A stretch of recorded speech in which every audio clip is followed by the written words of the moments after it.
kalau bisa memang karena target kita lolos Piala Dunia, mereka itu dikasih jam terbang yang lebih banyak. Tetapi kan tidak bisa saja begitu kan Bang. Saya minta kepada pemain, kalian harus siap bersaing. Ya kan, dia harus pede ke klub. Dia main di tim nasional, dia tim juara, dan dia harus pede, dan dia harus ya banyak belajar dengan senior-senior, apalagi kita sekarang ada 8 kan pemain-pemain asing, dan mereka bisa belajar di situ. Cuman kita kan harus komunikasi dengan pelatih klub, mudah-mudahan mereka memang bisa diberikan ruang untuk berkembang. Ya kayak kemarin Pak, untuk U16 saja si Goli aja udah main di ini di tim utama gitu ya. Pak usianya masih 16 gitu ya. Nah ini kan jadi menarik juga Coach, bahwa ternyata kali ini Liga kita udah ngasilin pemain timnas loh. Hasil kompetisi Liga itu ternyata udah mereka. Liga, Liga 2, EPA, Suratin, sama yang kemarin U16. Inilah gabungannya U17 kemarin ya. U17 yang Piala Dunia. Inilah gabungan tim kita sekarang ini. Jadi hasil dari sebuah kompetisi itu kelihatan kemarin ya. Memang harus dari kompetisi. Memang mungkin 1-2 pemain ya yang dapat kita yang Asprof. Iya kan bersyukur ada kita. juga itu ada Usman itu dari Asprof, baru anak SSB. SSB. Jadi ruangnya tetap terbuka untuk semua. Nah ini sumber pemain. Nah saya juga pengen tahu nih Coach. Coach kan menyatukan mereka semua gitu. Ini menyatukannya gimana Coach? Ini banyak pertanyaan memang, karena kan kita berbeda-beda ini. Bahasa beda, karakter orang-orangnya berbeda. Tapi dari pengalaman saya tahun 2011 Bang, menyatukan dari Aceh sampai ke Papua itu dengan perbedaan-perbedaan karakter budaya dan sebagainya. Dahsyat Bang, bagus malahan. Coba Bang lihat kemarin. Ya kan, itu kan ibarat orang nyanyi, ada yang pop, ada yang rock, enggak? Jadi butuhkah karakter orang Sumatera Utara? Butuh. Yang mainnya ribak, iya kan? Butuh enggak anak-anak Jawa Barat? Butuh. Nah, dari perbedaan-perbedaan itulah yang buat, ya kan, mungkin di tim senior nanti di tim 16 membuat kita lebih kuat. Perbedaan itu sekarang bagaimana sih cara menyatukannya? Kan itu yang paling penting kan Bang. Yang penting saya kasih tahu semua staff, jangan ada perbedaan memperlakukan orang Medan dengan memperlakukan orang Jawa dengan memperlakukan orang Papua, ataupun yang naturalisasi. Naturalisasi diaspora itu jangan. Contoh Jen sekarang, coba tanya ke Jen, ada enggak perbedaan kita? Enggak ada. Lihat sendiri Jen, rasa memiliki baru sebulan dia bergabung dengan kita. Bagaimana dia rasa memiliki Merah Putih? Jadi anak-anak yang ada pun enggak ada. Jen ini kan masih anak kecil juga Bang. 17 tahun. 17 tahun kan. Dia gimana masuk ke teman-temannya bisa ini gitu? Mulai dari Taulon saja saya udah lihat di anak ini cepat adaptasi.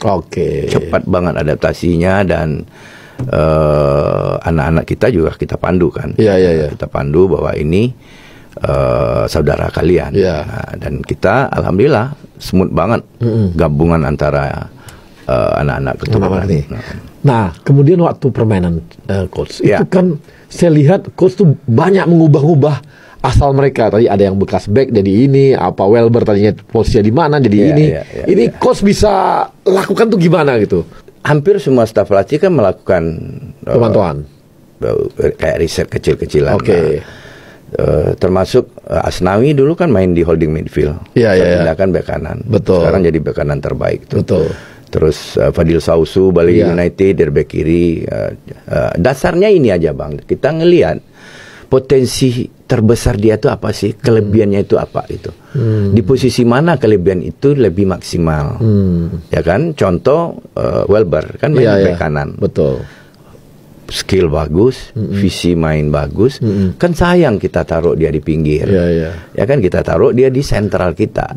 Dia yang menjadi sentralnya kita, dan kita coba dan dia happy.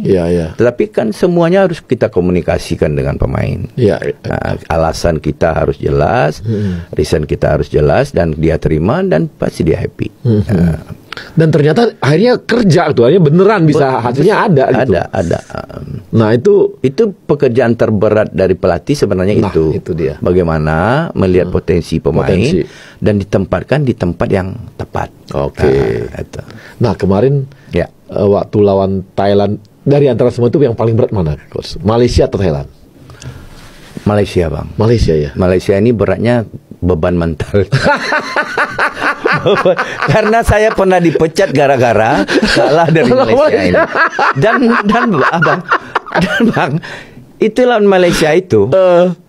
Itu kan ekspektasi masyarakat. Oh, harus menang. Iya, sama dengan Malaysia kita. Itu karena hina-hinaan berarti.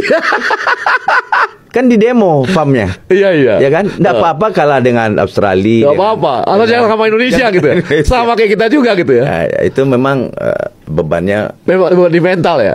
Kalau teknik, Bang, kalau teknisnya. Kalau bisa. Ya memang teman-teman, kalau kita berbicara terkait dengan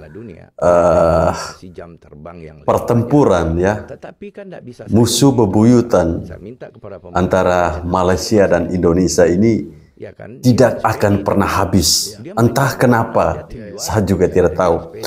Selama ini saya berpikir bahwa hanya kita yang menonton bola ini yang tahu bahwa ada pertempuran di situ antara penonton dari Malaysia dengan penonton dari Indonesia. Tapi saat ini akhirnya kita mendengarkan ternyata tim kepelatihan juga mentalnya kadang down ya saat bertemu dengan Malaysia. Ini kalau kita mendengarkan bahwa mereka lebih baik kalah dari Australia, lebih baik kalah dari Jepang, lebih baik kalah dari Thailand ketimbang kalah dari Malaysia. Kalau di klub-klub di Eropa itu mungkin ibaratnya seperti Barca sama Real Madrid ya. Jadi di Indonesia itu Malaysia sama Indonesia. Memang kita melihat bagaimana pertandingan kemarin ketika timnas Indonesia berhadapan dengan Malaysia, tekanannya sangat berbeda. Bahkan getaran jantung kita saat menonton pertandingan itu pasti akan sangat berbeda ketika kita menonton final antara Indonesia dengan Thailand. Ya, berbicara antara rekor pertemuan Indonesia dan Thailand, kita tidak perlu ragukan lagi kalau Coach Indra Safri yang membawa tim itu ya. Bahkan ketika 2 kali Coach Indra Safri mampu memenangkan juara Piala AFF itu finalnya bersama dengan Thailand. Namun lagi-lagi Malaysia selalu menjadi batu sandungan buat timnas kita. Bahkan Coach Indra Safri sendiri mengakui gara-gara dia kalah dengan Malaysia, dia dipecat. Dulu kan ada isu-isu yang dulu kalau pemain naturalisasi atau keturunan ke sini itu juga ada kontraknya. Kalau yang sekarang-sekarang gimana, Bang? Enggak, Bang. Enggak ada, Bang. Enggak ada. Bukan dibayar. Jadi memang karena lobby. Dan memang pengen main di Piala Dunia gitu. Iya. Soalnya kan masih ada. Jadi lebih kepada banyak hanya biaya administrasi aja, Bang. Biaya dokumen-dokumen. Ya, dokumen-dokumen kan ada agennya juga apa semua kan harus kita hargai lebih kepada itu aja. Oke. Jadi nggak ada namanya kontrak bayar per ini enggak. Fasilitas yang mereka terima sama dengan pemain timnas lokal kita juga, Bang. Sama aja. Di hotelnya sama, kamarnya sama, semua sama. Ketika dapat honor pun, kan dapat honor, Bang. Nah itu, ini aku bilang makanya, Bang, aku senang kalau yang sekarang ini nggak tabu untuk ngomong begitu. Honornya pun oke sama. Bonus pun, Bang, bagi rata. Itu per pertandingan, Bang? Per pertandingan, ada bonus juga kadang-kadang. Dan memang udah ditetapkan? Ada ditetapkan. Bener, Bang? Bener. Coba, Bang, lihat ke pemirsa, Bang. Sama. Kepala gua yang... Dulu kan ada isu-isu. Ya, ini tentunya terkait dengan bagaimana isu-isu pemain naturalisasi itu katanya tidak dibayar sepeser pun. Dan memang benar adanya bahwa keinginan para pemain diaspora ini bermain untuk Indonesia itu semata-mata hanya ingin membela merah putih, bukan semata-mata karena cuan.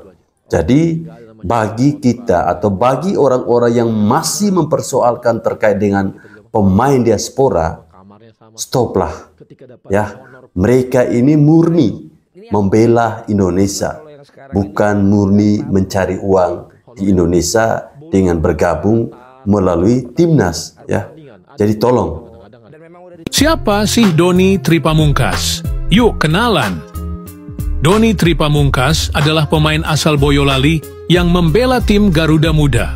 Pemain kelahiran 2005 itu mengemban tugas menjadi kapten timnas U19. Ia sukses membawa timnas juara dan menjadi pemain terbaik Piala AFF U19. Doni Tri Pamungkas bermain untuk klub Macan Kemayoran, Persija Jakarta. Bek Persija itu memiliki sejumlah kemampuan bertahan yang sangat solid. Ia dipercaya menjadi salah satu kunci untuk kesuksesan timnas Indonesia di masa depan. Jadi, apakah kalian sudah kenal dengan Doni Tri Pamungkas? Ya, Doni Tri Pamungkas menjadi pemain terbaik Piala AFF U19 kemarin. Ya, harapannya semoga ini bisa menjadi penerusnya Rizky Ridho ya. Bagaimana dia juga seorang kapten dan sangat-sangat tenang di lapangan. Mohon saya yang dibully, jangan pemain saya. Kasihan. Arkan kakak baru usia 17 tahun. Kasihan enggak sama anak-anak 17 tahun? Kalau saya udah khatam dibully. Silakan. Mau bully apa? Paling-palingnya dosa saya berkurang gitu. Ya. Jadi saya mohon jangan pemain saya yang dibully. Ya. Jadi sudah siapapun yang mencetak gol, jangan cetak gol, yang lain juga ada cetak gol. Ya, jadi saya mohon ke media, bareng-bareng kita ya jaga tim ini, jangan berlebihan dipublikasikan. Mereka masih muda ya, dan tolong disupport mereka. Ya, dengan mensupport mereka berarti mensupport ya, jangan lagi-lagi membuli para pemain timnas, khususnya yang sekarang lagi heboh dan lagi viral, yaitu Arkan Kakak.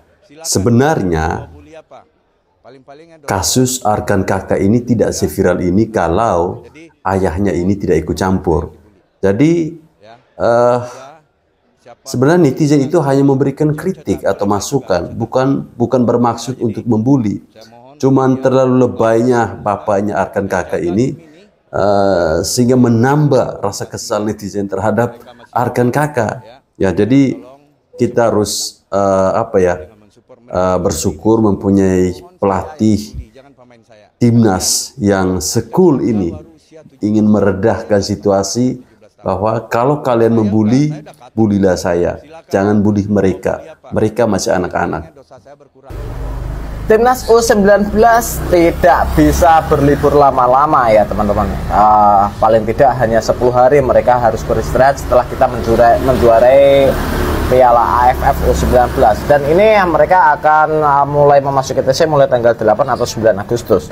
Lalu bertolak ke Korea Selatan, di mana TC jangka panjangnya timnas itu ada di Korea Selatan. Di sana pun mereka atau timnas akan mengikuti turnamen di Korea Selatan, yaitu Seoul Ice Cup 2024. Dan peserta dari kompetisi atau turnamen ini pun nggak main-main, walaupun ini bukan turnamen resmi ya, tapi paling tidak pesertanya itu peserta dari tim-tim kuat, terutama di sektor tuan rumah ada timnas Korea Selatan U19, ada Thailand U19 yang mereka juga mempersiapkan diri untuk kualifikasi Piala Asia, dan yang paling hebat itu adalah Argentina U19. Melawan tim-tim yang seperti ini, tim-tim yang langganan atau hobi di Piala Asia maupun Piala Dunia, ini sangat-sangat diperlukan bagi timnas kita untuk memupuk sebuah mentalitas bertanding yang tidak pernah minder melawan tim manapun. Ya memang harusnya itu dimulai dari usia yang paling bawah, yaitu timnas U16. Tapi paling tidak di sini jika kita sering melawan tim-tim besar langganan Piala Dunia, ketika nanti ada event-event besar, kita nggak lagi menjadi minder, takut kalah atau kalah sebelum bertanding. Dan itu sepertinya sudah tidak tampak di timnas kita dari segala sektor usia, baik itu usia 16, 19, 23 maupun timnas senior. Sudah nggak takut kalah gitu. Itu yang harus kita camkan. Bravo timnas. Ya, ini semua tentu tidak terlepas dari posisi Ketua Umum PSSI Bapak Erick Thohir yang sangat-sangat mensupport ya, memberikan fasilitas penuh, memberikan dukungan penuh kepada para pemain timnas, baik di level junior, di level U19, U16, U23, senior. Jadi tidak ada perbedaan. Bahkan terkait dengan isu yang kemarin sedang beredar ya, di mana saat kualifikasi Piala Dunia nanti, ketika timnas Indonesia akan bertemu dengan Cina ya, Cina itu kita tahu mereka ingin memindahkan venue pertandingan dengan jarak yang sangat jauh, dan itu katanya sudah diantisipasi oleh Ketua Umum PSSI Bapak Erick Thohir dengan mencarter pesawat. Ini sangat gila menurut saya, ini terlalu keren ya. Artinya dukungan-dukungan penuh yang diberikan oleh Ketua Umum PSSI Bapak Erick Thohir ini patut kita syukuri ya. Kita bisa mempunyai Ketua Umum yang bisa sebagus ini, memberikan support penuh kepada seluruh pemain, tidak memandang ini level masih U16 atau U19 ya. U19 kita ketahui setelah selesai pertandingan di ajang Piala AFF kemarin, mereka bahkan diikutkan di dalam turnamen kecil di Korea Selatan. Dan teman-teman tahu bahwa di turnamen itu yang akan diikuti oleh tim nasional U19 itu ada Korea Selatan U19, ada Thailand U19, bahkan ada negara langganan Piala Dunia yaitu Argentina. Walaupun Argentina U19, paling tidak kehadiran negara-negara kuat ini bisa menambah mental dari para pemain kita.